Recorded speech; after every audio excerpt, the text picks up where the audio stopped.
بسم الله الرحمن الرحيم. الحمد لله رب العالمين والصلاة والسلام على رسول الله وعلى آله وصحبه وسلم. We start in the name of God, the most beneficent, the most merciful. All praise is due to God, the Lord of the world, and may peace and blessings of God be upon His Prophet Muhammad, his family and companions. Students, faculty, and friends, I greet you all with the Islamic greeting of peace. Assalamu alaikum wa rahmatullahi wa barakatuh. I hope everyone is doing well this afternoon, and I thank you all for coming out to this event.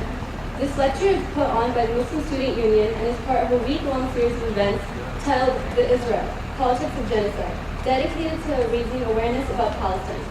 We hope to see you throughout the week and particularly tomorrow, as we will be having Cynthia McKinney, former Congresswoman and presidential candidate, coming out to speak.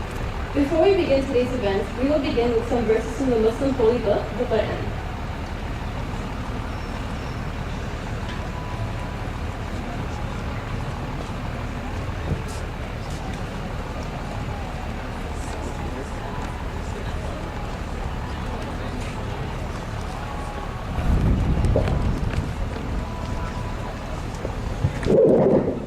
أعوذ بالله من الشيطان الرجيم. يا أيها الذين آمنوا استعينوا بالصبر والصلاة إن الله مع الصابرين ولا تقولوا لمن يقتل في سبيل الله أموات بل أحياء ولكن لا تشعرون ولنبلونكم بشيء من الخوف والجوع ونقص من الأموال والأنفس والثمرات وبشر الصابرين الذين إذا أصابتهم مصيبة قالوا إنا لله وإنا إليه راجعون أولئك عليهم صلوات من ربهم ورحمة وأولئك هم المهتدون.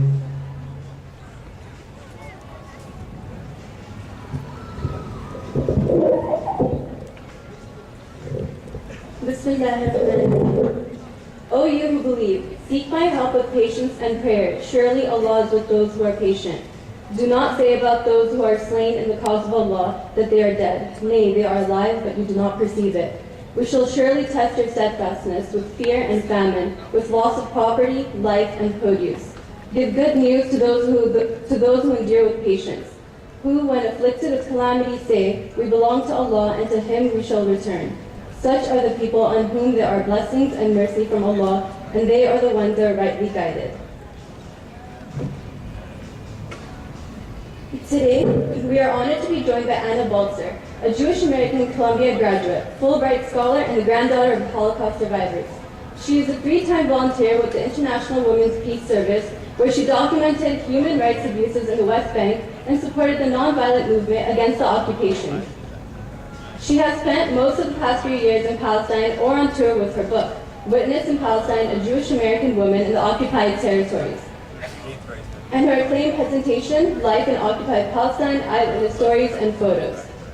To those who critically analyze world news coverage, it is clear that the mainstream media often reports just one side of the world issues.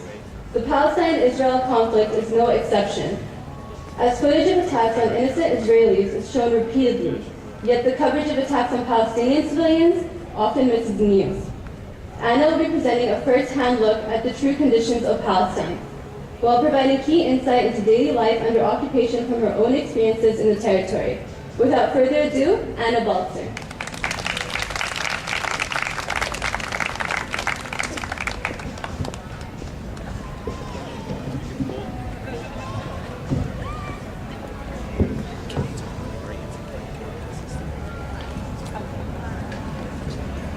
Good afternoon, everyone.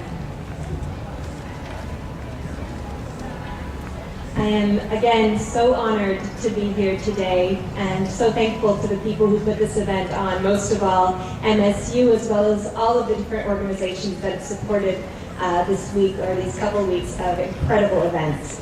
I am here as somebody who, not too long ago, would never have known I would be doing this kind of an event. In fact, most of my life, before about 5 or 6 years ago, would probably have been one of the people coming to protest these kinds of events. And that's because I grew up with a very sympathetic view towards Israel.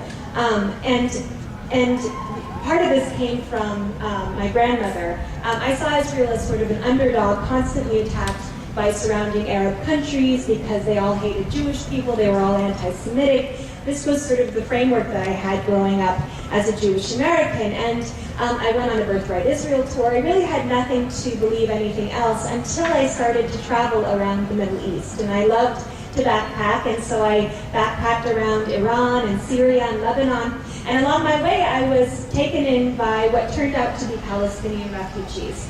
At the time, I didn't really even know who the Palestinians were. That wasn't part of my vocabulary. I didn't know where Palestine was. I just didn't know about any of this stuff. And my first reaction when I heard people telling me something different from what I'd grown up believing was the same reaction most people have when they're told something utterly different from what they think, and that is disbelief. I thought, well, these are very nice, well-intentioned people, but this is propaganda. I know the history of Israel, and I know what's going on there today. I'm going to sort of prove them wrong. And to my horror, I began to do some of the research on this issue and realized how little I actually knew about this issue, and eventually decided to go to Palestine to see with my own eyes. But until that point, my grandmother had brought me up to, of course, we have an incredible history of persecution in our family. My grandmother lost almost all of her family in the war, as well as my grandfather. And to our family, Israel was really the assurance that no Holocaust would ever happen again after so many millennia of persecution of Jewish people. And to me, it seemed like a wonderful, completely natural thing for there to be a Jewish state, given what Jews have been through in the past. What was never mentioned to me was that the place that was chosen for creating a Jewish state, the majority of the people who were living there weren't Jewish. There were already people living there, and most of them were Muslims and Christians. The Palestinians consisted of Muslims, Christians, and Jews, the people living there prior to Zionist immigration and Israel's creation.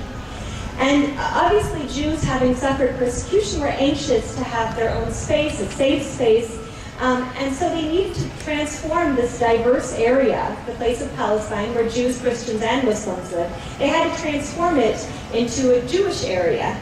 And so Zionist forces proceeded to expel the vast majority of the non-Jewish population. Now, this kind of thing was never told to me as I was growing up, but it was very clear to Zionist leaders what was necessary in order to create a Jewish state. So I want to read to you a few quotations from my book, coming from Zionist leaders before Israel's creation. So the first one is by David Ben-Gurion, who was Israel's founder, a founding father and first prime minister. And he recognized full well, this is in 1937, what was necessary in order to create a Jewish majority in the area. Quote, "We must expel the Arabs and take their places. And if we have to use force to guarantee our own right to settle in those places, then we have force at our disposal."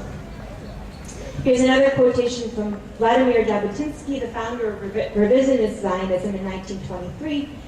"Zionist colonization, even the most restricted, must either be terminated or carried out in defiance of the will of the native population." This was something incredibly clear to anyone who recognized the demographic realities in the area. Another quote from David Ben-Gurion, "I support compulsory transfer. I do not see in it anything immoral. The Arabs will have to go, but one needs an opportune moment for making it happen, such as a war." And, you know, reading these kinds of quotes is very disturbing if you've never heard these kinds of things. But it is a reality. It's no longer seriously debated by historians because the Israeli archives were opened up and dispelled the myths of Palestinians leaving voluntarily or in order to push the Jews into the sea. These things have been dispelled by historians. And so starting in November of 1947, so this is about 6 months before a single Arab soldier set foot in the area, Zionists proceeded to expel most of the non-Jews from the area in what became known to the Israeli population as the War of Independence, something celebrated like the 4th of July in this area. That that same process, or Israel's war of independence, was known to Palestinians and is still known to Palestinians and their